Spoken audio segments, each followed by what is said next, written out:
नमस्ते दोस्तों, तो आइए आज मैं आपको एक बड़ी ही अनोखी कहानी सुनाऊंगा जो कि धार्मिक एवं पौराणिक कहानी के बारे में विस्तार में बताया गया है। तो कृपा करके कहानी पूरी देखें तथा हमारे चैनल को सब्सक्राइब करने का कष्ट करें ताकि और भी अनोखी कहानियां सबसे पहले आप तक पहुंचे। धन्यवाद। तो आइए सुनते हैं। रामनवमी कथा। रामनवमी हिंदुओं धर्म के प्रमुख त्योहारों में से एक है। इसे भगवान राम के जन्मदिन के रूप में पूरे भारतवर्ष में हर्षोल्लास के साथ मनाया जाता है। ऐसी मान्यता है कि असुरों के राजा रावण को मारने के लिए भगवान विष्णु ने त्रेता युग में राम के रूप में विष्णु का 7वां अवतार लिया था। वाल्मीकि रामायण के मुताबिक राम का जन्म चैत्र मास की नवमी को पुनर्वसु नक्षत्र तथा कर्क लग्न में अयोध्या के राजा दशरथ की पहली पत्नी कौशल्या के गर्भ से हुआ था। तब से ये दिन समस्त भारत में रामनवमी के रूप में मनाया जाता है। रामनवमी एक धार्मिक त्योहार है जो हिंदू धर्म के लोगों के द्वारा पूरे उत्साह के साथ हर साल मनाया जाता है। यह अयोध्या के राजा दशरथ और रानी कौशल्या के पुत्र भगवान राम के जन्मदिन के रूप में मनाया जाता है। भगवान राम हिंदू देवता भगवान विष्णु के दशावतार में से 7वें अवतार थे। हिंदू कैलेंडर के अनुसार ये त्योहार हर वर्ष चैत्र मास महीने के शुक्ल पक्ष के 9वें दिन पड़ता है। रामनवमी को चैत्र मास की शुक्ल पक्ष की नवमी भी कहा जाता है, जो 9 दिन लंबे चैत्र नवरात्रि के त्योहार के साथ समाप्त होती है। हिंदू धर्म के लोग इसे 9 दिन के त्योहार के रूप में पूरे 9 दिनों पर रामचरितमानस के अखंड पाठ, धार्मिक भजन, हवन, पारंपरिक कीर्तन और पूजा व आरती के बाद प्रसाद के वितरण आदि का आयोजन करने के द्वारा मनाते हैं। भक्त भगवान राम के शिशु रूप में मूर्ति बनाते हैं और उसके सामने की पूजा करते हैं। जैसा कि सभी जानते हैं कि भगवान विष्णु के 7वें अवतार भगवान राम थे और उन्होंने सामान्य लोगों के बीच में उनकी समस्याएं हटाने के लिए जन्म लिया था। लोग अपनी समस्याओं को दूर करने और बहुत अधिक समृद्धि व सफलता प्राप्त करने के उद्देश्य से मंदिरों और अन्य धार्मिक स्थलों को अपने पारंपरिक अनुष्ठान करने के लिए सुसज्जित करते हैं और प्रभु को फल व फूल अर्पण करते हैं। वे सब इस दिन वैदिक मंत्रों का जाप, आरती और अन्य बहुत से धार्मिक भजनों का गान करने के लिए मंदिरों या अन्य धार्मिक स्थलों पर एकत्रित होते हैं। पौराणिक आख्यानों के अनुसार राम राज्य 11,000 वर्ष तक चला था। राम का जन्म लगभग 1,25,58,098 वर्ष पूर्व हुआ था। श्री राम की कुंडली का विवेचन करने से ये तो पता चला कि किन किन ग्रहों के कारण उनको भौतिक सुखों की प्राप्ति नहीं हुई, लेकिन हमें स्मरण रखना चाहिए कि श्री राम ने त्याग और संघर्ष जैसे कष्टमय मार्ग पर चलकर स्वयं को मर्यादा पुरुषोत्तम के स्वरूप में प्रस्तुत किया। सत्य के मार्ग पर हमेशा चलते रहे, अनेक कष्ट सहे, मगर फिर भी लोक कल्याण के लक्ष्य से डिगे नहीं, हरदम आगे बढ़ते रहे। इसका कारण लग्न में गुरु एवं चंद्र की युति का होना है। जीवन में मर्यादा का पालन करने की वजह से वह मर्यादा पुरुषोत्तम के नाम से जाने गए। अयोध्या के राजकुमार होते हुए भी उन्होंने अपने पिता के वचन को पूरा करने के लिए वैभव का त्याग कर 14 वर्ष का वनवास व्यतीत किया और इन्हीं गुणों से भगवान राम युगों युगों तक भारतीय जनमानस पर अपनी अमिट छाप छोड़ते आए हैं। गोस्वामी तुलसीदास के रामचरितमानस के अनुसार चैत्र शुक्ल की नवमी तिथि तथा पुनर्वसु नक्षत्र के चतुर्थ चरण एवं कर्क लग्न में भगवान श्री राम का जन्म हुआ। श्री राम जी मंगली थे। ग्रह स्थितियों के प्रभाव वश श्री राम को दाम्पत्य, मातृ, पितृ एवं भौतिक सुखों की प्राप्ति नहीं हो सकी। यद्यपि दशम भाव में उच्च राशि मेष में स्थित सूर्य ने श्री राम को एक ऐसे सुयोग्य शासक के रूप में प्रतिष्ठित किया कि उनके अच्छे शासनकाल राम राज्य की आज भी दुहाई दी जाती है। रामनवमी के दिन मंदिरों में विशेष पूजा अर्चना का आयोजन किया जाता है। इस अवसर पर उनकी जन्मस्थली अयोध्या नगरी में उत्सव का माहौल रहता है। हर साल लाखों श्रद्धालु इस अवसर पर प्रातःकाल सरयू नदी में स्नान कर पूजा अर्चना शुरू कर देते हैं तथा दोपहर 12 बजे से पहले उनके जन्मदिन की प्रतीकात्मक तैयारी के लिए ये कार्यक्रम रोक दिया जाता है और 12 बजते ही अयोध्या नगरी में उनके नाम की जय जयकार शुरू हो जाती है। अयोध्या के प्रसिद्ध कनक भवन मंदिर में भगवान राम के जन्म को भव्य तरीके से मनाए जाने का रिवाज है। उनके जन्म के प्रतीक के रूप में विभिन्न मंदिरों में बधाई गीत और रामचरितमानस के बालकांड की चौपाइयों का पाठ किया जाता है। किन्नरों के समूह भी भगवान राम के आगमन को महसूस करते हुए सोहर गाते हैं और नृत्य करते हैं।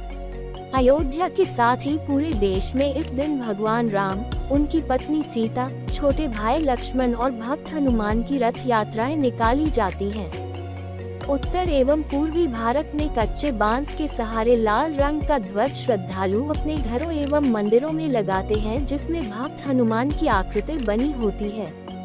इस अवसर पर पूजा के अलावा व्रत का भी विधान है, जिसका सांस्कृतिक एवं वैज्ञानिक दोनों महत्व है। आमतौर पर घरों एवं मंदिरों में राम दरबार का आयोजन कर उनकी पूजा की जाती है। माना जाता है कि इस व्रत से श्रद्धालु भक्ति के साथ मुक्ति भी प्राप्त करते हैं। तो अब आपको एक और अनोखी कहानी सुनाता हूँ। तो आइए जानते हैं भारत में वो स्थान जहाँ होती है रावण की पूजा। भारत के कई स्थान ऐसे भी हैं जहाँ रावण दहन नहीं किया जाता है, बल्कि उसकी पूजा अर्चना की जाती है। इनमें से कुछ जगहें तो ऐसी हैं जहां के निवासी रावण को अपना रिश्तेदार भी मानते हैं और इसलिए वे रावण का दहन नहीं बल्कि पूजा करते हैं। कुछ जगहों पर रावण के पांडित्य के कारण भी उसे पूजा जाता है। आइए जानते हैं कुछ ऐसी ही जगहों के बारे में जहां रावण की पूजा होती है तथा जानते हैं रावण का रिश्ता वहां से जुड़े होने की किंवदंतियां। 1. उत्तर प्रदेश में गौतम बुद्ध नगर जिले के बिसरक गांव में भी रावण का मंदिर निर्माणाधीन है। मान्यता है कि गाजियाबाद शहर से करीब 15 किलोमीटर दूर गांव बिसरक रावण का ननिहाल था। नोएडा के शासकीय गजट में रावण के पैतृक गांव बिसरक के साक्ष्य मौजूद नजर आते हैं। इस गांव का नाम पहले विश्वेश्वरा था, जो रावण के पिता विश्रवा के नाम पर पड़ा। कालांतर में इसे बिसरक कहा जाने लगा। 2. जोधपुर शहर में भी लंकाधिपति रावण का मंदिर है। यहाँ के दवे, गोधा और श्रीमाली समाज के लोग रावण की पूजा अर्चना करते हैं। ये लोग मानते हैं कि जोधपुर रावण का ससुराल था, तो कुछ मानते हैं कि रावण के वध के बाद रावण के वंशज यहाँ आकर बस गए थे। ये लोग खुद को रावण का वंशज मानते हैं। 3. मध्य प्रदेश के मंदसौर में भी रावण की पूजा की जाती है। मंदसौर नगर के खानपुराई क्षेत्र में रूंडी नामक स्थान पर रावण की विशालकाय मूर्ति है। किंवदंती है कि रावण दशपुर मंदसौर का दामाद था। रावण की धर्मपत्नी मंदोदरी मंदसौर की निवासी थी। मंदोदरी के कारण ही दशपुर का नाम मंदसौर माना जाता है। इसके अलावा छिंदवाड़ा में भी रावण की पूजा की जाती है। 4. उज्जैन जिले के चिखली ग्राम में ऐसी मान्यता है कि यदि रावण को पूजा नहीं गया तो पूरा गांव जलकर भस्म हो जाएगा। इसीलिए इस गांव में भी रावण का दहन नहीं किया जाता, बल्कि दशहरे पर रावण की पूजा होती है। गांव में ही रावण की विशालकाय मूर्ति स्थापित है। Temples of Ravana in India. 5. Karnataka के कोलार जिले में भी लोग फसल महोत्सव के दौरान रावण की पूजा करते हैं। ये लोग रावण की पूजा इसलिए करते हैं क्योंकि वह भगवान शिव का भक्त था। लंकेश्वर महोत्सव में भगवान शिव के साथ रावण की प्रतिमा भी जुलूस की शोभा बढ़ाती है। इसी राज्य के मंड्या जिले के मालवल्ली तालुका में रावण को समर्पित एक मंदिर भी है। 6. कथाओं के अनुसार रावण ने आंध्र प्रदेश के काकीनाड में एक शिवलिंग की स्थापना की थी। वहां इसी शिवलिंग के निकट रावण की भी प्रतिमा स्थापित है। यहाँ शिव और रावण दोनों की पूजा मछुआरा समुदाय करता है। रावण को लंका का राजा माना जाता है और श्रीलंका में कहा जाता है कि राजा वलगंबा ने इला घाटी में रावण के नाम पर गुफा मंदिर का निर्माण कराया था। 7. महाराष्ट्र के अमरावती और गढ़चिरौली जिले में कोरको और गोंड आदिवासी रावण और उसके पुत्र मेघनाद को अपना देवता मानते हैं। अपने एक खास पर्व फागुन के अवसर पर वे इसकी विशेष पूजा करते हैं। इसके अलावा दक्षिण भारत के कई शहरों और गांवों में भी रावण की पूजा होती है। 8. उत्तर प्रदेश के इटावा जिले की जसवंत नगर में दशहरा मनाने का अंदाज जरा निराला है। यहाँ दशहरे वाले दिन रावण की पूरे शहर में आरती उतार कर पूजा की जाती है। उसे जलाने की बजाय रावण को मार मार कर उसके टुकड़े कर दिए जाते हैं। फिर वहाँ मौजूद लोग रावण के उन टुकड़ों को उठाकर घर ले जाते हैं। जसवंत नगर के रावण की मौत के 13वें दिन रावण की 13वीं भी की जाती है। रावण टेम्पल 9 जसवंत नगर के रामलीला मैदान में लगभग 15 फुट ऊंचा रावण का पुतला नवरात्र की सप्तमी को लग जाता है। दशहरा पर जब रावण अपनी सेना के साथ युद्ध करने को निकलता है, तब यहाँ उसकी धूप कपूर से आरती होती है और जय जयकार भी होती है। यहाँ की यह परंपरा दक्षिण भारत से प्रभावित है। दरअसल रावण बहुत ज्ञानी था और यहाँ रावण के पांडित्य और ज्ञान रूपी स्वरूप को तो पूजा जाता है, जबकि उसके राक्षसत्व के कारण उसका वध किया जाता है। 10 हिमाचल प्रदेश के कांगड़ा जिले में शिवनगरी के नाम से मशहूर बैजनाथ कस्बा है। यहाँ के लोग कहते हैं कि रावण का पुतला जलाना तो दूर सोचना भी महापाप है। यदि इस क्षेत्र में रावण का पुतला जलाया गया तो उसकी मौत निश्चित है। मान्यता के अनुसार रावण ने कुछ वर्ष बैजनाथ में भगवान शिव की तपस्या कर मोक्ष का वरदान प्राप्त किया था। शिव के सामने उनके परम भक्त के पुतले को जलाना उचित नहीं था और ऐसा करने पर दंड तत्काल मिलता था, लिहाजा रावण दहन यहाँ नहीं होता। 11 बैजनाथ में बिनवा पुल के पास रावण का मंदिर है, जिसमें शिवलिंग व उसी के पास एक बड़े पैर का निशान है। ऐसा माना जाता है कि रावण ने इसी स्थान पर एक पैर पर खड़े होकर तपस्या की थी। इसके बाद शिव मंदिर के पूर्वी द्वार में खुदाई के दौरान एक हवन कुंड भी निकला था। इस कुंड के समक्ष रावण ने हवन कर अपने 9 सिरों की आहुति दी थी। तो अब आप जानिए कैसे हनुमान जी ने सत्यभामा, गरुड़ और सुदर्शन चक्र का घमंड चूर किया। एक बार सुदर्शन चक्र को स्वयं की शक्ति पर अभिमान हो गया था और भगवान श्री कृष्ण ने उनके अभिमान को दूर करने के लिए श्री हनुमान जी की सहायता ली थी। सुदर्शन चक्र को यह अभिमान हो गया था कि उसने इंद्र के वज्र को निष्क्रिय किया था। वह लोकालोक के अंधकार को दूर कर सकता है। भगवान श्री कृष्ण अत्यंत उसकी ही सहायता लेते हैं।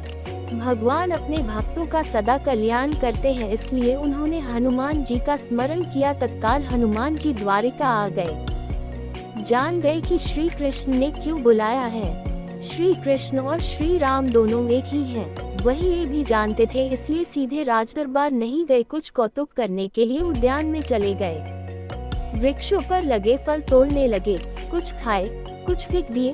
वृक्षों को उखाड़ फेंका, कुछ को तोड़ डाला तथा वाटिका को वीरान बना दिया। फल तोड़ना और फेंक देना हनुमान जी का मकसद नहीं था, वह तो श्री कृष्ण के संकेत से कौतुक कर रहे थे। बात श्री कृष्ण तक पहुंची। किसी वानर ने राजोद्यान को उजाड़ दिया है।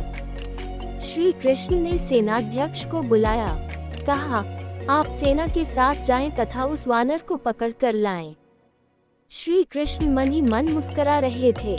सेनाध्यक्ष सेना सहित तत्काल वाटिका पहुंचे तथा उन्होंने हनुमान जी को ललकार कर कहा, बाग क्यों उजाड़ रहे हो, फल क्यों तोड़ रहे हो, चलो तुम्हें श्री कृष्ण बुला रहे हैं। हनुमान जी ने सेनाध्यक्ष से कहा, मैं किसी कृष्ण को नहीं जानता, मैं तो श्री राम का सेवक हूँ, जाओ कह दो मैं नहीं आऊँगा। सेनाध्यक्ष क्रोधित होकर बोले, तुम नहीं चलोगे तो मैं तुम्हें पकड़कर ले जाऊंगा। हनुमान जी ने सेनाध्यक्ष को पूंछ में दबोचकर दूर राजमहल की तरफ फेंक दिया। सेनाध्यक्ष ने दरबार में पहुंचकर भगवान को बताया, वह कोई साधारण वानर नहीं है, मैं उसे पकड़कर नहीं ला सकता।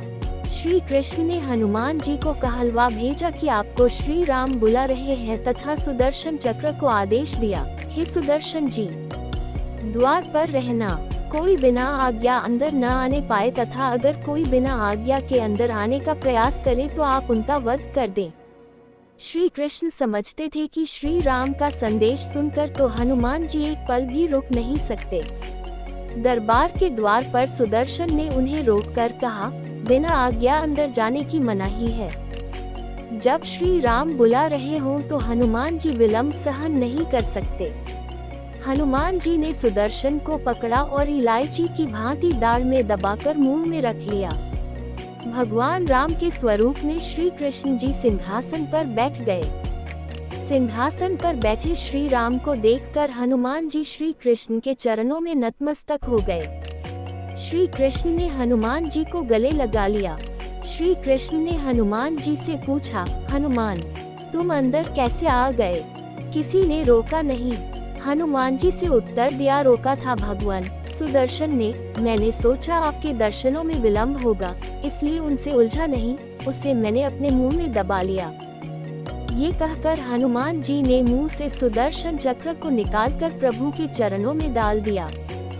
सुदर्शन चक्र का घमंड चूर हो चुका था।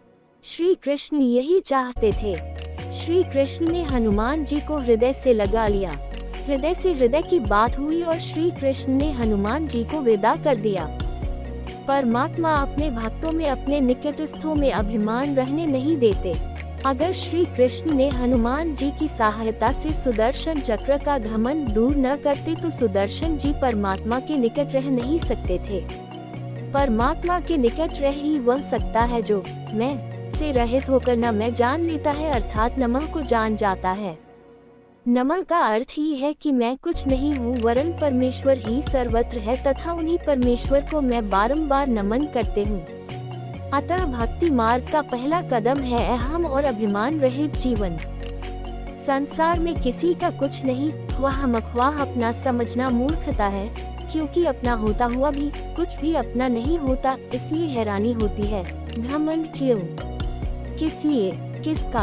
कुछ रुपए दान करने वाला यदि यह कहे कि उसने ऐसा किया है तो उससे बड़ा मूर्ख और कोई नहीं। और ऐसे भी हैं जो हर महीने लाखों का दान करने हैं लेकिन उसका जिक्र तक नहीं करते, न करने देते हैं। वास्तव में जरूरतमंद और पीड़ित की सहायता ही दान है, पुण्य है। ऐसे व्यक्ति पर सरस्वती की सदा कृपा होती है। पर क्या किया जाए, देवताओं तक को अभिमान हो जाता है और उनके अभिमान को दूर करने के लिए परमात्मा को ही कोई उपाय करना पड़ता है। गरुड़, सुदर्शन चक्र तथा सत्यभामा को भी अभिमान हो गया था और भगवान श्री कृष्ण ने उनके अभिमान को दूर करने के लिए श्री हनुमान जी की सहायता ली थी। श्री कृष्ण ने अपनी पत्नी सत्यभामा को स्वर्ग से पारिजात लाकर दिया था और वह इसीलिए अपने आप को श्री कृष्ण की अत्यंत प्रिया और अति सुंदरी मानने लगी थी। सुदर्शन चक्र को यह अभिमान हो गया था कि उसने इंद्र के वज्र को निष्क्रिय किया था, वह लोकालोक के अंधकार को दूर कर सकता है। भगवान श्री कृष्णाकंत उसकी ही सहायता लेते हैं। गरुड़ भगवान कृष्ण का वाहन था। वह समझता था भगवान मेरे बिना कहीं जा ही नहीं सकते, इसलिए कि मेरी गति का कोई मुकाबला नहीं कर सकता। भगवान अपने भक्तों का सदा कल्याण करते हैं, इसलिए उन्होंने हनुमान जी का स्मरण किया। तत्काल हनुमान जी द्वारिका आ गए। जान गए कि श्री कृष्ण ने क्यों बुलाया है। श्री कृष्ण और श्री राम दोनों एक ही हैं। वो ये भी जानते थे, इसीलिए सीधे राजदरबार नहीं गए। कुछ कौतुक करने के लिए उद्यान में चले गए। वृक्षों पर लगे फल तोड़ने लगे। कुछ खाए, कुछ फेंक दिए। वृक्षों को उखाड़ फेंका, कुछ तो तोड़ डाला। बाग वीरान बना दिया। फल तोड़ना और फेंक देना हनुमान जी का मकसद नहीं था। वह तो श्री कृष्ण के संकेत से कौतुक कर रहे थे। बात श्री कृष्ण तक पहुंची। किसी वानर ने राजोद्यान को उजाड़ दिया है, कुछ किया जाए। श्री कृष्ण ने गरुड़ को बुलाया, कहा जाओ सेना ले जाओ, उस वानर को पकड़ कर लाओ। गरुड़ ने कहा, प्रभु एक मामूली वानर को पकड़ने के लिए सेना की क्या जरूरत है, मैं अकेला ही उससे मजा चखा दूंगा। कृष्ण मन ही मन मुस्कुरा दिए, जैसा तुम चाहो, लेकिन उसे रोको। जाकर बनते गए, हनुमान जी को ललकारा, बाग क्यों उजाड़ रहे हो, फल क्यों तोड़ रहे हो, चलो तुम्हें श्री कृष्ण बुला रहे हैं। हनुमान जी ने कहा, मैं किसी कृष्ण को नहीं जानता, मैं तो श्री राम का सेवक हूँ, जाओ कह दो मैं नहीं आऊंगा। गरुड़ क्रोधित होकर बोला, तुम नहीं चलोगे तो मैं तुम्हें पकड़कर ले जाऊंगा। हनुमान जी ने कोई उत्तर नहीं दिया। गरुड़ की अनदेखी कर वो फल तोड़ते रहे। गरुड़ को समझाया भी, वानर का काम फल तोड़ना और फेंकना है, मैं अपने स्वभाव के अनुसार ही कर रहा हूँ, मेरे काम में दखल न दो। क्यों झगड़ा मोल लेते हो, जाओ मुझे आराम से फल खाने दो। गरुड़ नहीं माना। तब हनुमान जी ने अपनी पूंछ बढ़ाई और गरुड़ को दबोच लिया। उसका घमंड दूर करने के लिए कभी पूंछ को ढीला कर देते। गरुड़ कुछ सांस लेता और जब कसते तो गरुड़ के मानो प्राण ही निकल रहे हो। हनुमान जी ने सोचा, भगवान का वाहन है, प्रहार भी नहीं कर सकता, लेकिन इसे सबक तो सिखाना ही होगा। पूंछ को एक झटका दिया और गरुड़ को दूर समुद्र में फेंक दिया। बड़ी मुश्किल से वह गरुड़ दरबार में पहुंचा। भगवान को बताया, वह कोई साधारण वानर नहीं है, मैं उसे पकड़कर नहीं ला सकता। भगवान मुस्कुरा दिए। सोचा गरुड़ का घमंड तो दूर हो गया, लेकिन अभी इसके वेग के घमंड को चूर करना है। श्री कृष्ण ने कहा, गरुड़, हनुमान श्री राम जी का भक्त है, इसीलिए नहीं आया। यदि तुम कहते कि श्री राम ने बुलाया है तो फौरन भागे चले आते। हनुमान अब मलय पर्वत पर चले गए हैं, तुम तेजी से जाओ और उससे कहना, श्री राम ने उन्हें बुलाया है, तुम तेज उड़ सकते हो, तुम्हारी गति बहुत है, उसे साथ ही ले आना। गरुड़ वेग से उड़ने मलय पर्वत पर पहुँचे। हनुमान जी से क्षमा मांगी। कहा भी, श्री राम ने आपको याद किया है, अभी आओ मेरे साथ, मैं तुम्हें अपनी पीठ पर बिठाकर मिनटों में द्वारिका ले जाऊंगा। तुम खुद चलोगे तो देर हो जाएगी, मेरी गति बहुत तेज है, तुम मुकाबला नहीं कर सकते। हनुमान जी मुस्कुराए, भगवान की लीला समझ गए। कहा, तुम जाओ, मैं तुम्हारे पीछे ही आ रहा हूँ। द्वारिका में श्री कृष्ण राम रूप धारण कर सत्यभामा को सीता बना सिंहासन पर बैठ गए। सुदर्शन चक्र को आदेश दिया, द्वार पर रहना, कोई बिना आज्ञा अंदर न आने पाए। श्री कृष्ण समझते थे कि श्री राम का संदेश सुनकर तो हनुमान जी एक पल भी रुक नहीं सकते, अभी आते ही होंगे। गरुड़ को तो हनुमान जी ने विदा कर दिया और स्वयं उससे भी तीव्र गति से उड़कर गरुड़ से पहले ही द्वारका पहुंच गए। दरबार के द्वार पर सुदर्शन ने उन्हें रोककर कहा, बिना आज्ञा अंदर जाने की मनाही है। जब श्री राम बुला रहे हों तो हनुमान जी विलंब सहन नहीं कर सकते। सुदर्शन को पकड़ा और मुंह में दबा लिया, अंदर गए। सिंहासन पर श्री राम और सीता जी बैठे थे। हनुमान जी समझ गए, श्री राम को प्रणाम किया और कहा, प्रभु, आने में देर तो नहीं हुई। साथ ही कहा, प्रभु माँ कहाँ है? आपके पास आज ये कौन दासी बैठी है? सत्यभामा ने सुना तो लज्जित हुई, क्योंकि वह समझती थी कि कृष्ण द्वारा पारिजात लाकर दिए जाने से वह सबसे सुंदर स्त्री बन गई है। सत्यभामा का घमंड चूर हो गया। उसी समय गरुड़ तेज गति से उड़ने के कारण हौंकते हुए दरबार में पहुंचा। सांस फूल रही थी, थके हुए से लग रहे थे और हनुमान जी को दरबार में देखकर तो वह चकित हो गए। मेरी गति से भी तेज गति से हनुमान जी दरबार में पहुंच गए। लज्जा से पानी पानी हो गए। गरुड़ के बल का और तेज गति से उड़ने का घमंड चूर हो गया। श्री राम ने पूछा, हनुमान, तुम अंदर कैसे आ गए? किसी ने रोका नहीं। रोका था भगवान सुदर्शन ने। मैंने सोचा आपके दर्शनों में विलंब होगा, इसलिए उनसे उलझा नहीं, उससे मैंने अपने मुंह में दबा लिया था। और यह कहकर हनुमान जी ने मुंह से सुदर्शन चक्र को निकालकर प्रभु के चरणों में डाल दिया। तीनों के घमंड चूर हो गए। श्री कृष्ण यही चाहते थे। श्री कृष्ण ने हनुमान जी को गले लगाया। हृदय से हृदय की बात हुई और उन्हें विदा कर दिया। परमात्मा अपने भक्तों में, अपने निकटस्थों में अभिमान रहने नहीं देते। श्री कृष्ण सत्यभामा, गरुड़ और सुदर्शन चक्र का घमंड दूर न करते तो परमात्मा के निकट रह नहीं सकते थे, और परमात्मा के निकट रह ही वह सकता है जो मैं और मेरी से रहित है। श्री राम से जुड़े व्यक्ति में कभी अभिमान हो ही नहीं सकता। न श्री राम में अभिमान था, न उनके भक्त हनुमान में। न श्री राम ने कहा कि मैंने किया है और न हनुमान जी ने ही कहा कि मैंने किया है, इसलिए दोनों एक हो गए, न अलग थे, न अलग रहे। अब आप एक और अचंभित कहानी सुनिए जो कि रामायण की है। तथा नए आदमी चैनल को सब्सक्राइब जरूर करें। तो सुनिए, आखिर क्यों हंसने लगा मेघनाद का कटा सिर। महर्षि वाल्मीकि द्वारा रचित हिंदू धर्म ग्रंथ रामायण में उल्लेख मिलता है कि रावण के बेटे का नाम मेघनाद था। उसका एक नाम इंद्रजीत भी था। दोनों नाम उसकी बहादुरी के लिए दिए गए थे। दरअसल मेघनाद इंद्र पर जीत हासिल करने के बाद इंद्रजीत कहलाया, और मेघनाद का मेघनाद नाम मेघों की आड़ में युद्ध करने के कारण पड़ा। वह एक वीर राक्षस योद्धा था। मेघनाद श्री राम और लक्ष्मण को मारना चाहता था। एक युद्ध के दौरान उसने सारे प्रयत्न किए लेकिन वह विफल रहा। इसी युद्ध में लक्ष्मण के घातक बाणों से मेघनाद मारा गया।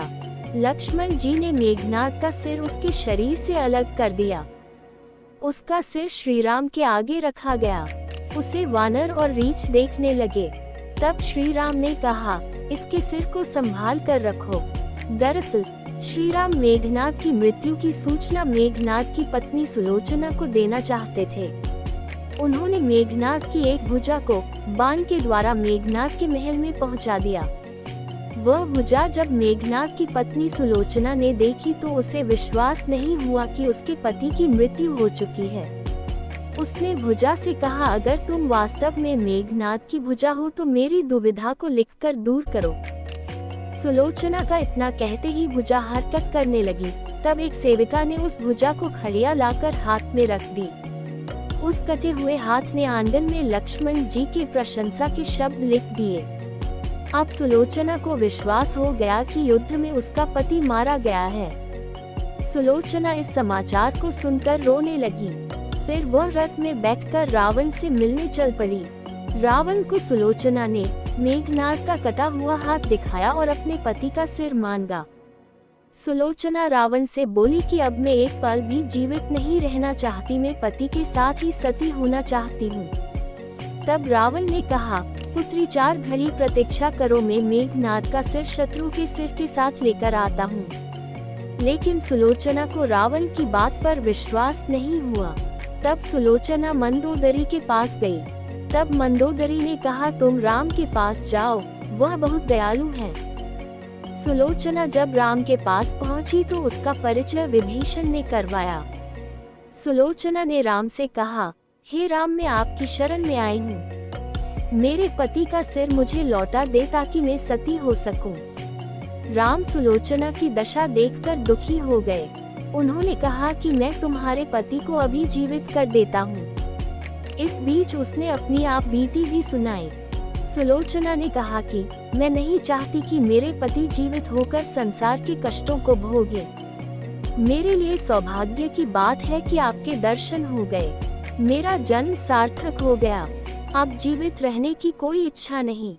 राम के कहने पर सुग्रीव मेघनाद का सिर ले आए, लेकिन उनके मन में यह आशंका थी कि मेघनाद के कटे हाथ ने लक्ष्मण का गुणगान कैसे किया। सुग्रीव से रहा नहीं गया और उन्होंने कहा, मैं सुलोचना की बात को तभी सच मानूंगा जब यह नरमुंड हंसेगा। सुलोचना के सतीत्व की यह बहुत बड़ी परीक्षा थी। उसने कटे हुए सिर से कहा, हे स्वामी, जल्दी हंसिए, वरना आपके हाथ ने जो लिखा है उसे ये सब सत्य नहीं मानेंगे। इतना सुनते ही मेघनाद का कटा सिर जोर जोर से हंसने लगा। इस तरह सुलोचना अपने पति की कटा हुए सिर लेकर चली गई। हमारी और भी आध्यात्मिक एवं अनोखी कहानियाँ देखने के लिए हमारे चैनल पर जाएं तथा धार्मिक एवं पौराणिक और भी रोचक भरी कहानियाँ हमारे चैनल पर है। कृपया जाके देखें तथा हमारे चैनल को सब्सक्राइब करके रखें तथा वीडियो अच्छा लगे तो लाइक जरूर करें। धन्यवाद।